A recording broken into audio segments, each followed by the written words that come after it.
Les princesses, bonjour. Que ces quelques paroles de Torah soient pour la gloire d'Akadosh Baruch Hu, pour la libération des Ratoufim là où ils se trouvent. Que nous ayons la Géoula Berachamim et Mashiach, que nous voulons tant. Refoua Shelema, les Joël, Myriam, Bat, Sarah. Les Sylviane, Rachel, Bat, Diamanti, Elna, Refanala. Willy, Avraham, Ben Rachel. Yosef, Chaim, Shalom, Ben Sarah. Anat, Bat, Rachel. Lucien, Essim, Ben Germoma. Yosef, Yitzhak, Ben Eliaou, Esther, Sarah. Evelyne, Chava, Bat, Atou. Annie, Bat, Myriam. Yochanan, Ben Michal. Avraham, Shmuel Yaakov et Dvorah Yeladim Shelidi Nili. Sarah Bat Luna, Vechol Chole Amo Israël.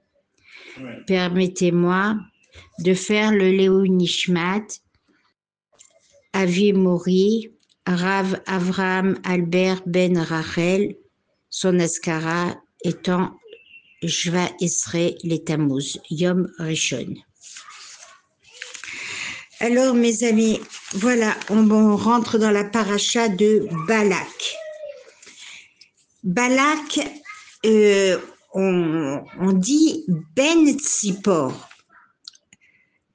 alors que Balak va être Eglon, de Eglon ça va être Ruth, Mashiach qui descendra, donc David Améler. Et donc cette paracha va avoir le nom de ce rachat. Il était un grand magicien, un grand sorcelier. Non, on ne dit pas sorcelier.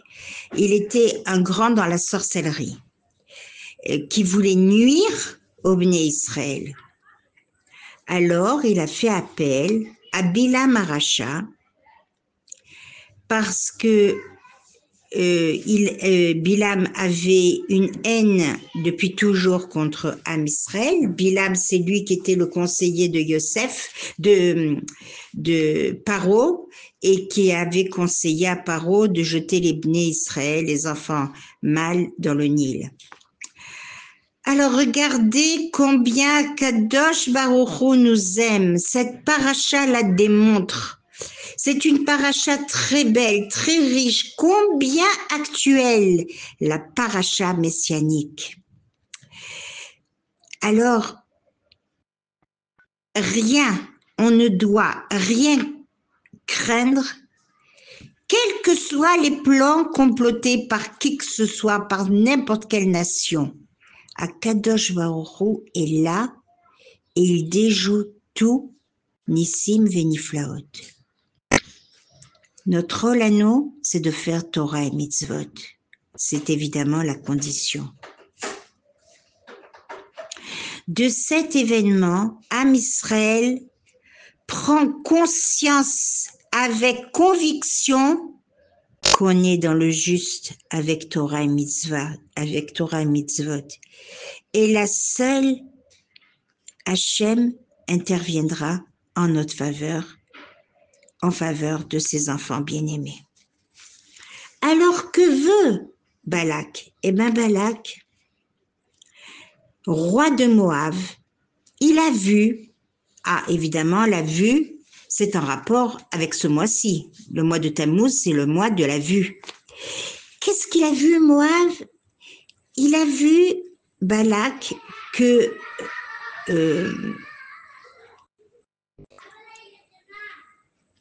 le roi de Moab, il a vu de la façon miraculeuse dont le peuple juif avait vaincu les rois amoréens, Sihon et Og, qui étaient deux géants et qui empêchaient jusqu'à présent un Israël de rentrer en Israël. Et donc, il se retrouve sans protection. ayant compris que la force de Moshe, c'est dans sa bouche, alors il va appeler Bilam, qui lui aussi est le roi de la sorcellerie, le roi des malédictions. Alors, tous les événements de cette paracha se sont déroulés sans que Am Israël ne s'en doutait. Et d'ailleurs, la semaine dernière, nous avons vu un fait analogue. C'était lorsque les Bnei Israël devaient passer entre deux montagnes qui étaient l'une très proche de l'autre. C'était une gorge et Am Israël devait passer au milieu. Et d'ailleurs, les deux montagnes étaient si proches que les gens se parlaient d'une montagne à l'autre et ils s'entendaient très bien tellement les montagnes étaient proches. Alors, on doit vivre avec la paracha. Et quelles que soient les nouvelles qu'on entend, on ne doit pas se laisser décourager. Nous avons une mission. Chacun de nous a une mission. Nous devons nous accrocher rien qu'à ça. Et que chacun fasse son chemin dans Torah et Mitzvot aussi. Et c'est sûr qu'Hachem est avec nous. Hachem est là. Hachem, sans démonstration, en cachette, aussi, prouve son amour infini et répété, et ainsi, de l'obscurité viendra la lumière. Très vite, Bilam va réaliser qu'il était incapable de maudire les Bnei Israël, et là, il va lui venir à l'idée de faire fauter dans le domaine de l'immoralité, par le biais des filles de Moab, un plan perfide qui portera malheureusement ses fruits et dont le nombre de Bnei Israël y trébucheront. Chacun de nous a le devoir de se prémunir, je ne sais pas si c'est le vrai mot, des redoutables dangers que la vie nous met face. Alors, Rachi révèle un fait surprenant. Pour la première fois de l'histoire, les peuples de Moab et de Midian, dont étaient issus respectivement Balak et Bilam, ont scellé une association, alors que l'histoire des peuples, que ces derniers se sont toujours voués une haine profonde, une guerre sans merci. Mais que s'est-il passé alors pour qu'ils s'unissent comme ça? Eh bien, les Mefarshim nous révèlent que la haine de Am Israël et la volonté de nous nuire a souvent été à l'origine de l'union de ces peuples-là. Ça vous rappelle rien? Combien de dirigeants comme ceux-là se sont unis? Des pays arabes qui se haïssaient, mais une cause commune les réunit dans l'anéantissement, chas shalom, de l'État d'Israël. Et là encore, on voit et on verra, Bezrat Hashem, combien Hashem nous aime et combien Hashem nous prouve. Et c'est d'ailleurs une mitzvah de s'en souvenir chaque jour et qui est l'un des 10 zécher que l'on lit tous les jours après Shararit. Asara Zecherot, la sortie d'Égypte, le Har Sinaï, l'événement de Har Sinaï, le Chet HaEgel, le complot de Bilam et Balak. Tous les matins sont énumérés. C'est une mitzvah de remercier Hachem. C'est un enseignement pour nous, quels que soient les plans des nations. Et voilà que Bilam va aussi prédire le temps messianique. Israël dominera l'humanité et de lui descendra, car il descend de Chet, le fils d'Adam et Chava. Tous seront soumis à Israël. La sorcellerie ne marchait pas. Et d'ailleurs, si on fait Shacharit, Mincha et Arvit, hein, les lettres de Shacharit, Mincha et Arvit, ça veut dire Shema, écoute. Et Hachem nous prouve ici le scoop, c'est que Mincha vient protéger Am Israël. Mincha, c'est le moment qui annule toutes les sorcelleries. Hachem contrôle tout. Donc, nous faisons notre tafkid, notre rôle. Rapprochons-nous d'Akadosh Baruch Hu et Hachem fera le reste. Alors là, nous allons voir des miracles sur miracles. L'ânesse qui voit l'ange et Milam ne la voit pas. L'ânesse sort de la route et se perd dans les champs. Après, elle va rendre boiteux son maître, Bilam. À 3 reprises, elle va lui écraser le pied. Et jusqu'au moment où Bilam va la frapper, et là, elle va se mettre à parler. Regardez combien de Nissim, Véniflarot, Hachem fait pour nous. Et au lieu de maudire Am Israël comme il en était venu pour le faire, voilà qu'il va s'en entonner.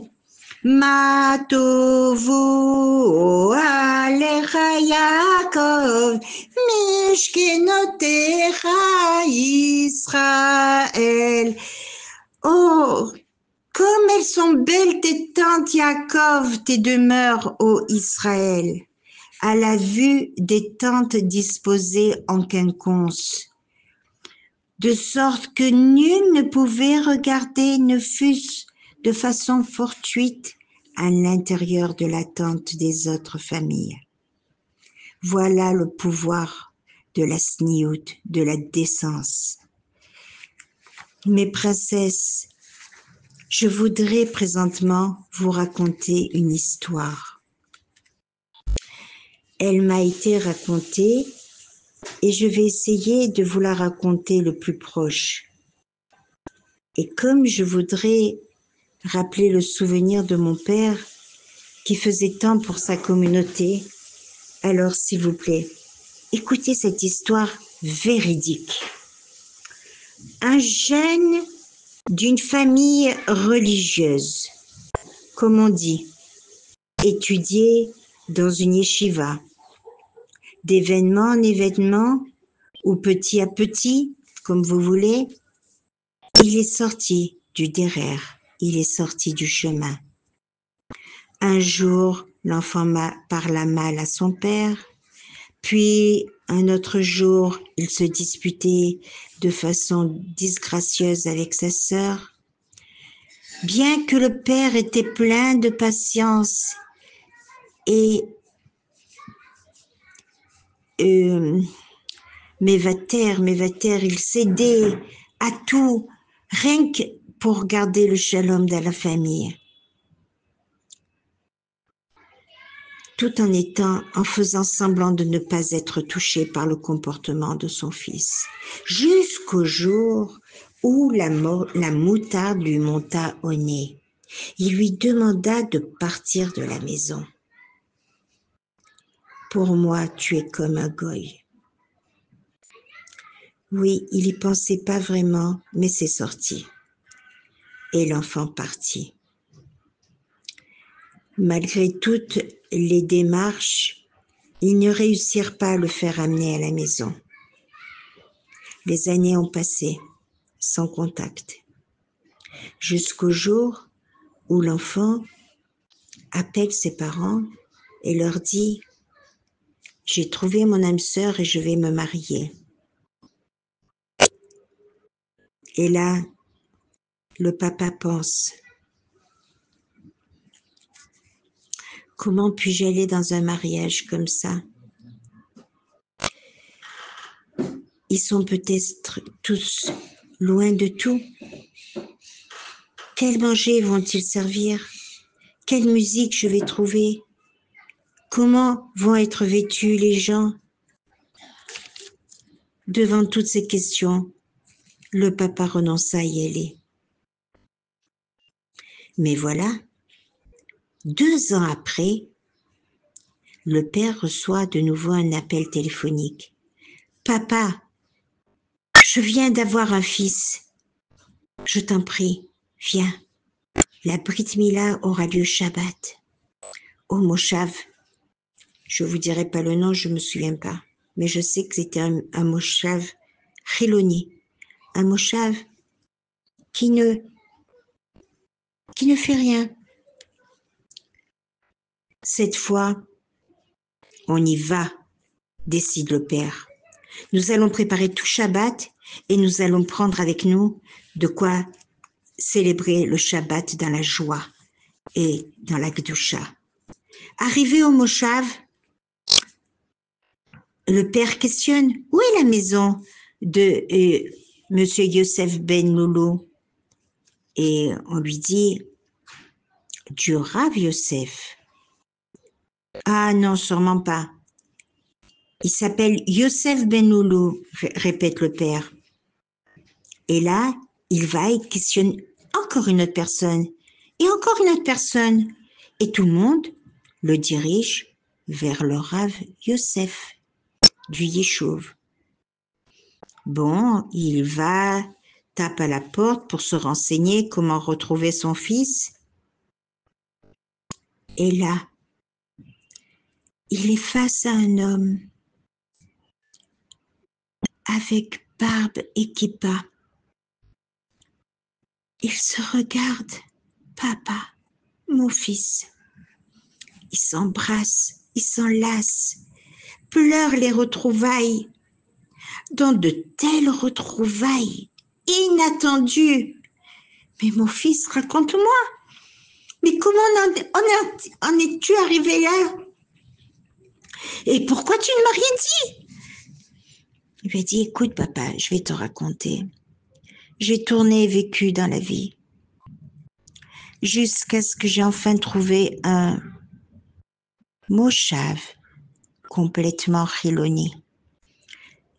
Dans un moshav où il n'y avait même pas un Beth Knesset.